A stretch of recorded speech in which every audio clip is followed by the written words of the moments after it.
সমস্যা ও সমাধান সংকলন, এটি ইস্টবেঙ্গল সংক্রান্ত একটা আলোচনা। কেন গতকাল আমার একটা অডিওতে একজন অতি পরিচিত এক ইস্টবেঙ্গল ফ্যান লিখেছে যে দাদা, তুমি এতদিন এত যে ইস্টবেঙ্গলের সমস্যা নিয়ে আলোচনা করেছো, সেগুলো যদি একটা সংকলন গোছের একটা অডিও করো তো খুব ভালো হয়। তো সেই প্রচেষ্টা। তো গতকাল আরও দুপুরবেলা লন্ডন থেকে আমার পরিচিত এক ইস্টবেঙ্গল ফ্যান ফোন করেছিল। ওর সাথেও বহুদিন আলাপ, ওই আমার চ্যাট ফোরামে আলাপ। ও একসময় ইস্টবেঙ্গল একটা ফ্যান ক্লাবের মিডিয়াটা চালাতো। তো এই মুহূর্তে কর্মসূত্র লন্ডনে আছে। তো ওকে আমি বললাম, তুই নাটক দেখতে গেছিস? ও খুব নাটক দেখে, মানে আমি যখন কলকাতায় যাই ওর সাথে অনেকগুলো নাটক ঠাটক দেখা হয়। তো বলুন না, কোথা থেকে টিকিট কাটবো? তোকে আমি লিঙ্কগুলো দিয়ে দিলাম। তো ওগুলো একটু দেখিস, কেননা অনেক কিছু জানার আছে। এক তো নাটকের ব্যাপার তো আছে, আরও হচ্ছে আপনি যে লন্ডনে যান ওখানে প্রচুর থিয়েটার হল দেখবেন, গোটা ইউকে জুড়েই দেখতে পারবেন ইনফ্যাক্ট, এবং পুরনো নতুন সমস্তই আছে। এবং সেখানে দেখবেন নাটকের হলগুলোতে যে অডিয়েন্স যায় একদম কচিকাচারা যায়, অল্প বয়সী ফুটফুটে ছেলেমেয়েরা যায়, এবং বয়স্করা যায়, মধ্যবয়সীরাও যায়, এবং সবার হাতে খাবার, কেউ বিয়ার নিয়ে যাচ্ছে, কেউ চিপস খাচ্ছে, মানে খেতে খেতে আনন্দের সাথে তারা নাটকগুলো দেখে। সিরিয়াস নাটক, রম্যরস সমস্তই দেখে। এবং সেখানে আপনি শুনবেন না কোনো অ্যাক্টর বা ডিরেক্টর হঠাৎ করে স্টেজে উঠে বলছে এত চিল্লাবেন না, এত আওয়াজ করবেন না, আমরা নাটকের লাইন ভুলে যাচ্ছি। এটা আপনারা বাংলাতে দেখবেন, বাংলা নাটকে দেখতে পারবেন। এরা নাকি ভুলে যায়, লাইন ভুলে যায় একটা চিপসের আওয়াজে, খাবারের আওয়াজে। তো এই জন্যই বলা যে অনেক কিছু শেখার আছে আমাদের বিদেশ থেকে, কিন্তু আবার সমস্ত কিছু আপনি যদি টুকে দেন তাহলে মুশকিল আছে। এবার এই যে আলোচনাটা করব, এই আলোচনাটাতে এই ব্যাপারটাই একটু আলোচনা করব যে সব কিছু আপনি কিন্তু বিদেশ থেকে টুকলে আপনি সাফল্য পাবেন না ভারতে। প্রথমত, এই ইস্টবেঙ্গলের যে সমস্যা সেটা আমরা তিন ভাগে আলোচনা করি। এক হচ্ছে গ্রাসরুট, এক হচ্ছে ইউথ ডেভেলপমেন্ট, এক হচ্ছে সিনিয়র টিম। ঠিক আছে, গ্রাসরুট আলোচনাটা খুব সহজেই মানে ছোটো করে সারবো, কারণ অতীতে অনেক আলোচনা হয়েছে। দেখুন, গ্রাসরুট আপনি ইগনোর করতেই পারেন। ইগনোর করলে কী হবে বড়জোর, আপনি যদি বাকি সমস্যাগুলো সমাধান করতে পারেন, যে ইউথ ডেভেলপমেন্ট এবং সিনিয়র টিম, তাহলে আপনি মোহনবাগান সুপার জায়ান্ট যেটা করে এসছে বহুদিন ধরে সেটাই করবেন। মানে আইএসএলে হয়তো পরপর জিততে শুরু করবেন, হয়তো একটা দুটো এশিয়ান কাপও জিতবেন, তার বেশি কিছু হবে না। আপনি এশিয়ান মানে কিছু করতে পারবেন না। মানে আপনাকে যতই গাল ভরা আপনাকে এটা ওটা লোকে বলুক, বা ইউটিউব কন্টেন্ট তৈরি করুক লোকে, বা বিদ্বজন এটা ওটা দাবি দাওয়া করুক, গোয়া থেকে করুক, বা নর্থ ইন্ডিয়া থেকে করুক, বা দক্ষিণ ভারত থেকে করুক, কিছু হবে না। মানে আখড়ে দেখবেন কিছু এতদিন হয়নি, তো আগামী দিনে হবেও না। মানে আপনি ওই যে বললাম, আপনি দেশের মধ্যে রাজা হয়ে থাকবেন, রিলায়েন্সের মতন দেশের মধ্যে মহারাজা, দেশের বাইরে আপনি শূন্য। ওই দেশের বাইরে আপনি যখনই যাবেন ওই মিডল ইস্টের টিমগুলোর কাছে গন্ডা গন্ডা গোল খাবেন। তো এইটা যদি আপনার লক্ষ্য থাকে, আপনি গ্রাসরুটকে টোটালি ইগনোর করতে পারেন, কোনো সমস্যা নেই। দেশের মধ্যে রাজা হবেন, কলার উঁচিয়ে ঘুরে বেড়াবেন। দেশের বাইরে গেলে ওই ছুচুন্দার মানে ছুচোর মতন আপনি পালিয়ে চলে আসবেন। মোহনবাগান হয়তো যাওয়ার আগে পালায়, আপনি ওখানে গিয়ে গোহারান হেরে চলে আসবেন। এবার যদি গ্রাসরুটে আপনি সত্যি কাজ করতে চান, মানে অনেস্টলি কাজ করতে চান, তাহলে আপনাকে কিন্তু বুঝতে হবে এটা একটা ফুটবল, একটা টিম গেম, এখানে একটা ইকোসিস্টেমের ব্যাপার আছে। তো গ্রাসরুটে আমরা ধরে নিই যে ভারতবর্ষের গ্রাসরুটের কথা, এমন তো নয় যে স্পেনে গ্রাসরুট। আপনারা অনেকে কথায় কথায় স্পেনে চলে যান, লন্ডনে চলে যান, রিয়েল মাদ্রিডের একাডেমির কথা বলেন, কিন্তু আপনারা এটা বোঝেন না যে রিয়েল মাদ্রিডের একাডেমি বা বার্সার একাডেমি এই জন্য সফল যে ওখানে কিন্তু শুধু সেই একাডেমি নেই, মানে গোটা স্পেন জুড়ে একাডেমি আছে। মানে শুধু বার্সার একাডেমি কিন্তু স্পেনের ফুটবলের ধ্বজা তুলে ধরে রাখেনি, মানে ওখানে ছোটো বড়ো ক্লাব সবারই একাডেমি আছে। তো একটা একাডেমির একটা ইউথ একটা পিরামিড স্ট্রাকচার ওখানে আছে, এবং সেই পিরামিড স্ট্রাকচার সফল করছে বা এনেবেল করছে এই সমস্ত একাডেমি। আপনারা যখন আলোচনা করেন শুধু আপনার বার্সার একাডেমি বা রিয়েল মাদ্রিডের একাডেমি নিয়ে আলোচনা করেন।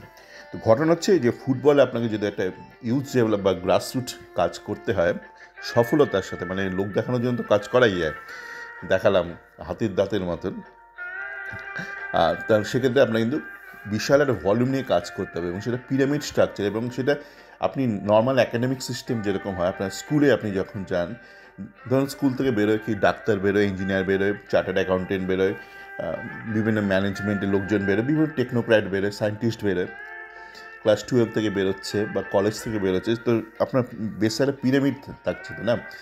নার্সারিতে যতজন জয়েন করছে বা প্রাইমারি স্কুলে ফাইনালি দেখবেন একটা পিরামিডের মতন মোটামুটি বেরোয়, অনেকে ড্রপ আউট করে, ফেল করে। ফুটবলেও কিন্তু একই রকম স্ট্রাকচার প্রয়োজন, সেই ভলিউমটা প্রয়োজন। সেই ভলিউমটা কিন্তু কোনো একটা ক্লাব করতে পারে না, এবং অতীতেও সেটা পারেনি। টাটা ফুটবল একাডেমি পারেনি, অনেকেই মানে রিলায়েন্সও একাডেমি করেছে, কেউ পারেনি, আগামী দিনও পারবে না যদি না আপনি বেসিক স্ট্রাকচারটা তৈরি করেন। তাহলে ইস্টবেঙ্গলের ক্ষেত্রে কী করে সম্ভব? মানে আমি তো বলেই দিলাম যে গোটা দেশ জুড়ে তো এই সিস্টেমটা নেই। একটা দুটো একাডেমি দিয়ে কিচ্ছু হবে না। ওখান থেকে বাজাজ যতই চিল্লামিল্লি করুক, মিনার্ভা একাডেমি, একটা একাডেমি দিয়ে কিছু হবে না। ওই বড় জোর কালে হয়তো একটা আনোয়ার আলী হয়তো বেরোবে, তার বেশি কিছু হবে না। তো সেক্ষেত্রে আপনাকে যেটা করতে হবে, সেটা ইস্টবেঙ্গল কিছুটা হয়তো শুরু করেছে, সেটা হচ্ছে আপনাকে একটা সিস্টেম তৈরি করতে হবে, যেখানে একটা স্কুলিং সিস্টেম, একটা ফ্র্যাঞ্চাইজি সে অর্থে বলার দরকার না, একটা লাইসেন্সড সিস্টেম করতে হবে, কোচিং সেন্টার। মানে গালভরা একাডেমি বাদ দিন, যেসব কোচিং সেন্টার অলরেডি আছে, ইতিমধ্যে আছে গোটা বাংলা জুড়ে, তাদেরকে আপনাকে কিন্তু একটা একটা রেগুলার সিস্টেমের মধ্যে আনতে হবে, একটা সিলেবাসের মধ্যে আনতে হবে। যেমন মাধ্যমিক সিলেবাস বা আইসিএসসি সিলেবাস বা সিবিএসসি সিলেবাস, সেরকম আপনাকে একটা ফুটবল একটা সিলেবাসের মধ্যে এদেরকে আনতে হবে, মানে একটা নেটওয়ার্কের মধ্যে আনতে হবে। এবং শুধু আনতে হবে বললেই তো হলো না, আপনাকে যেটা করতে হবে হচ্ছে এদেরকে আপনাকে সাপোর্ট করতে হবে, বিভিন্নভাবে আপনাকে সাপোর্ট করতে হবে। এক হচ্ছে নলেজ দিয়ে সাপোর্ট করতে হবে, কারণ এইসব একাডেমিতে আপনি ধরুন একটা সিলেবাস রোল আউট করলেন গোটা বাংলা জুড়ে, আর যেসব একাডেমি আপনার অ্যাক্রেডিশনে এলো, আপনার ইস্ট বেঙ্গল অ্যাক্রেডিশনে এলো, নেটওয়ার্কে এলো, একটা সিলেবাস রোল আউট করলেন, খুব ভালো কথা, কিন্তু এদের পড়াবে কারা? সমস্ত ঠিক আছে, আপনার এডুকেশন সিস্টেম ঠিক আছে, আপনার সিলেবাস আছে, কিন্তু আপনার টিচাররা পুয়ার, তাহলে তো হবে না। সেক্ষেত্রে আপনাকে টিচার তৈরি করতে হবে, প্রচুর কোচিং টিচার, কোচ তৈরি করতে হবে, যারা ইউথ ডেভেলপমেন্টে কাজ করবে গ্রাসরুটে। এই মুহূর্তে কিন্তু নেই। আপনার যদি ইস্ট বেঙ্গলেরও দেখেন যারা কাজ করছে এই মুহূর্তে আন্ডার 13, 14, 15 এইসব লেভেলে, খুবই নিম্নমানের, মানে তারা নিজেরাই কাজ জানে না, এদের হাত দিয়ে কিছু বেরোবে না। তো আপনাকে কিন্তু সেরকম শিক্ষিত টিচার তৈরি করতে হবে, মানে যে কাজটা জানে। শুধু সার্টিফিকেট থাকলেই হলো না। সার্টিফিকেট এই ইস্টবেঙ্গলে যারা রয়েছে কোচ এই মুহূর্তে, বাঙালি অবাঙালি, দেশি বিদেশি, প্রত্যেকের সার্টিফিকেট আছে, কিন্তু কেউ কাজটা জানে না। তো আপনাকে কিন্তু এরকম কোচ তৈরি করতে হবে যারা কাজটা জানে। এবং যেটা করতে হবে, আপনি যদি একটা সিলেবাস করেন, তো অবশ্যই একটা ইভ্যালুয়েশন সিস্টেম রাখতে হবে সেখান থেকে আপনি ইভ্যালুয়েট করবেন রেগুলারলি, এবং তাদের মধ্যে প্রচুর কম্পিটিশন করাতে হবে, যেরকম আপনি স্কুল টুলে যেরকম একটা অ্যাকাডেমিক সিস্টেম থাকে সেরকম এডুকেশন সিস্টেম। তো এবার আমরা জাম্প করে চলে যাই, অত ডিটেলে যাবো না। এবার ইউথ ডেভেলপমেন্ট হচ্ছে আপনার দ্বিতীয় সারি, তাই তো? এই ইউথ ডেভেলপমেন্টে আপনি যদি মনে করেন কে ভালো কাজ করতো, যে কাজ করতো সে হচ্ছে অমল দত্ত কাজ করতো। অমল দত্ত কাজ করতো মানে অমল দত্ত কিন্তু গ্রাসরুটে কাজ করতো না। অমল দত্ত যেটা করতো, যারা অল্প বয়সী ছেলে, 18, 19, 20, 21 বছর বয়সী ছেলে, তাদের খুব সহজে সিনিয়র টিমের সাথে ইন্টিগ্রেট করতে পারতো। তো এই যে মিডল টিমটা, যেটা আপনারা এই মুহূর্তে রিজার্ভ টিম বলেন, সেই রিজার্ভ টিমটাতে কিন্তু বিস্তর সমস্যা রয়েছে। সেখানেও সেরকম কোচ নেই। যারা কোচ রয়েছে তাদের এখন একমাত্র ধ্যান জ্ঞান হচ্ছে তারা হাবিজাবি প্লেয়ারদের তুলে আনছে, তাদেরকে এটা ওটা উল্টোপাল্টা মিথ্যে প্রতিশ্রুতি দিচ্ছে অনেককে, আর অনেককে মানে সত্যি মানে মিথ্যে প্রতিশ্রুতির সমর্থকদেরও মিথ্যে প্রতিশ্রুতি দিচ্ছে, শুধু প্লেয়ারদের দিচ্ছে না, সমর্থকদেরও উল্টোপাল্টা মিথ্যে প্রতিশ্রুতি দেওয়া হচ্ছে। এবং তার ফলস্বরূপ আপনারা দেখতে পাচ্ছেন রিজার্ভ টিম দিয়ে কিন্তু সে অর্থে প্লেয়ার বেরোচ্ছে না, ঠিকঠাক প্লেয়ার বেরোচ্ছে না। আপনি তো বার করতেই পারেন প্লেয়ার, বার করে অনেকে আগে কলার উঁচিয়ে ঘুরে বেড়াতেন, এই যে আমরা 4টেকে প্রমোট করলাম আইএসএল টিমে, কিছু জায়গায় আমরা মনে করার চেষ্টা করুন, যদি না আপনার স্মৃতিশক্তি খুবই দুর্বল হয়, খুব কলার উঁচিয়ে এরা বলতো আমরা 4জনকে প্রমোট করেছি, প্রমোট করে তারপর কী করেছে কেউ জানে না, কেউ ওদের প্রশ্নও করে না। তো আপনাকে কিন্তু এই মিডল টিমটাতে, যে রিজার্ভ টিমটাতে এরকম প্লেয়ার, এরকম কোচ লাগবে। সে কোচ করতে পারবেন আমি জানি না, মানে আপনি দেশি কোচ, বিদেশি কোচ, বাঙালি অবাঙালি আমি জানি না ব্যাপারটা, আপনার কিন্তু এটা আনতে হবে। শুধু এটুকু বলতে পারি, যারা এই মুহূর্তে রয়েছে তারা যোগ্য না। এবার তাদের পরিবর্তে আপনি করতে পারবেন না, আপনাকেই খুঁজতে হবে। সে দেশি হতে পারে, বিদেশি হতে পারে, বাঙালি অবাঙালি হতে পারে, যে কাজটা করতে পারবে, যে কাজটা অমল দত্ত করতো, যে তাদের ইন্টিগ্রেট করা, অন্তত তাদের বেসিকটা শেখানো। কেন দেখুন, ফুটবল খেলতে গেলে আপনার দুটো সমস্যা হয়, এক হচ্ছে ইন্ডিভিজুয়াল এরার হয়, এক হচ্ছে সিস্টেম এরার হয়। এখন এই কোচের কাজ, এই অমল দত্ত ইকুইভ্যালেন্ট কোচের কাজ হবে তার বেসিক বা পার্সোনাল এরারটাকে কমানো, সে যাতে বেসিক এরারটা না করে। যেমন দেখবেন জেসিন, বিষ্ণু, এরা ভীষণই মানে ডিফেক্টিভ একটা ইন্ডিভিজুয়াল লেভেল, এদেরকে কোনো ভালো কোচই এই জন্যই কাজ করতে পারবে না, মানে কোনো সিস্টেমে এদের নিয়ে আপনি কাজ করতে পারবেন না। তো সেক্ষেত্রে আপনাকে দেখতে হবে যে যিনি এই কোচটা হবেন তিনি যাতে ঠিকঠাক প্লেয়ারদেরকে তোলে না, সে আপনার ইন্টারনাল নেটওয়ার্ক হোক বা আপনার এক্সটার্নাল নেটওয়ার্ক হোক, আপনাকে যেন ঠিকঠাক প্লেয়ার তুলতে হয়। এবং আপনাকে আরেকটা জিনিসও মাথায় রাখতে হবে, কিন্তু কষ্টের ব্যাপার আছে, স্যালারির ব্যাপার আছে।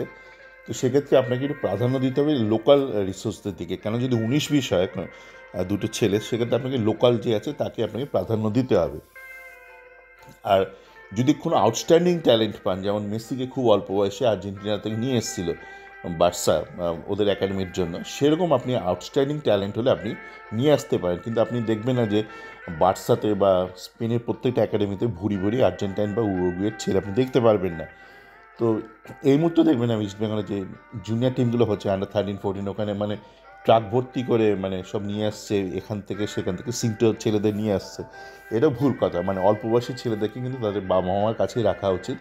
এবং ওই যেটা বললাম বাংলার ক্ষেত্রে, আপনি মানে একটা বীরভূমের ছেলেকে আপনাকে কলকাতা আনার কোনো দরকার নেই। অল্প বয়সী ছেলেকে আপনাকে ওই নেটওয়ার্কিং করে ওই গ্রাসরুটে যে যার বাবা মামার কাছে থাকুক, ডে স্কুলের মতন করতে হবে এবং সেখান থেকে আপনাকে প্লেয়ার তুলে আনতে হবে। এবং আপনি সেখান থেকে যখন ধরুন যে আপনার সেকেন্ড টিম বা রিজার্ভ টিমে যখন প্লেয়ারদের তুলবেন, সেক্ষেত্রেও আপনাকে কিন্তু প্রাধান্য দিতে হবে, স্থানীয় ছেলেদের দিতে হবে। 19-20 যদি না কেউ আউটস্ট্যান্ডিং ট্যালেন্ট হয়, আপনাকে কিন্তু স্থানীয় ছেলেদের প্রাধান্য দিতে হবে। এবার এই প্রাধান্যটা কোথায় দেওয়ার প্রয়োজন পড়বে না, সিনিয়র টিমের ক্ষেত্রে দেওয়ার প্রয়োজনটা পড়বে না। এবার আপনার সিনিয়র টিমের আসা যাক। সিনিয়র টিমে আমি কীরকম কোচ হবে, অবশ্যই অস্কার টাইপ কোচ নয়, এমন একজন কোচকে আপনার দরকার যে কিন্তু এই মানে আপনার অমল দত্ত এবং পিকে ব্যানার্জির একটু কম্বিনেশন হবে। কারণ দেখুন, অমল দত্তকে খুব বেশি ম্যানেজমেন্ট করতে হতো না, করতে গেলে আবার ঘেটে যেত। আর পিকে ব্যানার্জি খুব ম্যানেজমেন্টটা ভালো করতো। তো এখন ভারতীয় ফুটবল যেখানে দাঁড়িয়ে প্রচুর বিদেশি খেলছে, অমল দত্তদের খুব একটা বিদেশি হ্যান্ডেল করতে হতো না, ভালো ভালো বিদেশি বা একগাদা বিদেশি হ্যান্ডেল করতে হতো না।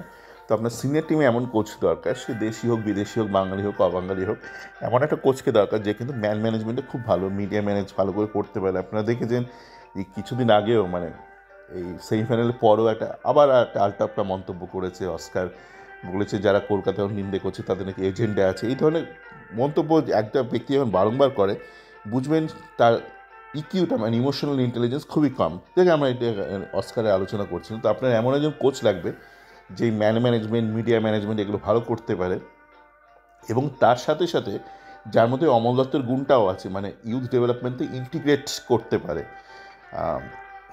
আমি আগের যেটা বললাম, ওখানে অমল দত্তর একটু কম থাকা দরকার, মানে যে রিজার্ভ টিমে সেখানে যে তৈরি করতে পারবে, সেখানে এরকম অনেক কোচ না, আলেহান্দ্র খুব ভালো প্লেয়ার তৈরি করতো, এরকম লক্ষ্যই লাগবে। অমল দত্তটা ঠিক একটুখানি আপনার ওই সিনিয়র টিমের ক্ষেত্রে বেশি প্রযোজ্য, কেননা আপনাকে কিন্তু ওই সেকেন্ড টিম থেকে নিয়ে এসে একজনকে ইন্টিগ্রেট করতে হবে ফার্স্ট টিমে।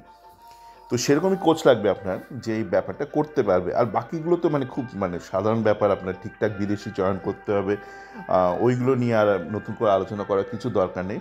পরে যদি কোনো একটা বিষয় নিয়ে বিশদে আলোচনা করি তো সেগুলো করব। তো এইগুলো আপনাকে নিয়ে কাজ করতে হবে, কিন্তু লং টার্ম মানে লং রানে আপনি যদি ভালো ফল করতে হয়। আমি স্কোয়াড ডিটেলসে গেলাম না এই মুহূর্তে। মিগুয়েল যে আপনার অ্যাটাকিং থার্ডে গিয়ে পাস দিতে পারে না, এই ব্যাপারগুলো গেলাম না, এগুলো তুচ্ছ ব্যাপার, এগুলো হচ্ছে খুব সাময়িক ব্যাপার, এগুলো কাটানো খুব একটা ব্যাপার না। আপনি যদি বেসিক জিনিসগুলো ঠিকঠাক করে করেন, আপনি যখন প্লেয়ার হায়ারিং করবেন, আপনি যদি ঠিকঠাক করে আপনার টিমের চাহিদা অনুযায়ী কাজটা করেন। আরও একটা ব্যাপার নিয়ে বলে শেষ করবো আলোচনাটা, এটা খুব একটা দীর্ঘায়িত করবো না। সেটা হচ্ছে আপনি যখন প্রমোট করবেন যে কোনো লেভেল থেকে পরের লেভেল অবধি, আপনার কিন্তু এটা মাথায় রাখতে হবে যে তার যে স্ট্রেংথ অ্যান্ড উইকনেস সেটা পরের ধাপের ক্ষেত্রে কতটা প্রযোজ্য, মানে পরের ধাপে আপনাকে এটা ক্যালিব্রেট করতে হবে। মানে একজন যেটা একটা উদাহরণ দিয়ে শেষ করবো, যেমন জেসিং ফেল করছে, বারবার ফেল করছে এবং ফেল করবেও। তার কারণ হচ্ছে ও যে পারফরমেন্সটা করেছে কলকাতা ফুটবল লিগে, সেটা কলকাতা ফুটবল লিগেই সম্ভব। কলকাতা ফুটবল লিগের যে স্ট্রেংথ অ্যান্ড উইকনেস আছে সেটাকে ও এক্সপ্লয়েট করে, এবং ওর যে স্ট্রেংথ সেটা কিন্তু সেই স্ট্রেংথ থাকে না। ওকে যদি আপনি হায়ার লেভেলে ফেলে দেন, সেক্ষেত্রেও তখন হাবুডুবু খায়। এবং এটা অনেকের ক্ষেত্রে প্রযোজ্য, ডেভিডের ক্ষেত্রে প্রযোজ্য, এই আমানদের ক্ষেত্রে। আমানরা দেখবেন খুব লাফালাফি করে কলকাতা ফুটবল লিগে, বা নাসিব লাফালাফি করে। তা বলে কি মানে কলকাতা ফুটবল লিগে আপনি তুচ্ছ করে দেবেন না? মানে দেখুন, লেসার লিগই থাকবে। তো আপনাকে এটা মাথায় রাখতে হবে যে এই লিগের স্ট্রেংথ কী, উইকনেস কী, এবং একটা প্লেয়ার যখন পারফর্ম করছে এই লিগটাতে, সে কতটা সেই লিগ স্ট্রাকচারের উইকনেসটাকে এক্সপ্লয়েট করছে। যদি দেখেন কেউ একজন সেই লিগ স্ট্রাকচারের উইকনেসটাকে ভীষণই এক্সপ্লয়েট করছে, এবং নাসিব প্রচুর স্পেস পেয়ে যাচ্ছে, টাইম পেয়ে যাচ্ছে কলকাতা ফুটবল লিগে, সেই স্পেসটাকে ইউটিলাইজ করেই ওর সমস্ত সাফল্যের রহস্য ওই মানে weakness of Kolkata football league, তাহলে বুঝুন না পরবর্তী ধাপে গিয়ে সফল হবে না। তাছাড়া আপনি বেসিক্যালি একটা প্লেয়ারকে যখন স্টাডি করবেন, তার movement on the ball, of the ball, তার বল ধরা ছাড়া, তার পেরিফেরাল ভিশন, সে কীভাবে বলটা ম্যানেজ করছে আপনি বুঝতে পারবেন। তার জন্য অত ডিটেলসও যাওয়ার দরকার নেই। তো আশা করি এই আলোচনাটা উপকারী লাগলো, অন্তত তার উপকারী লাগলো যে সতীর্থ ইসমাইল ফ্যান বলেছিল একটা সংকলনের মতো কিছু করার জন্য।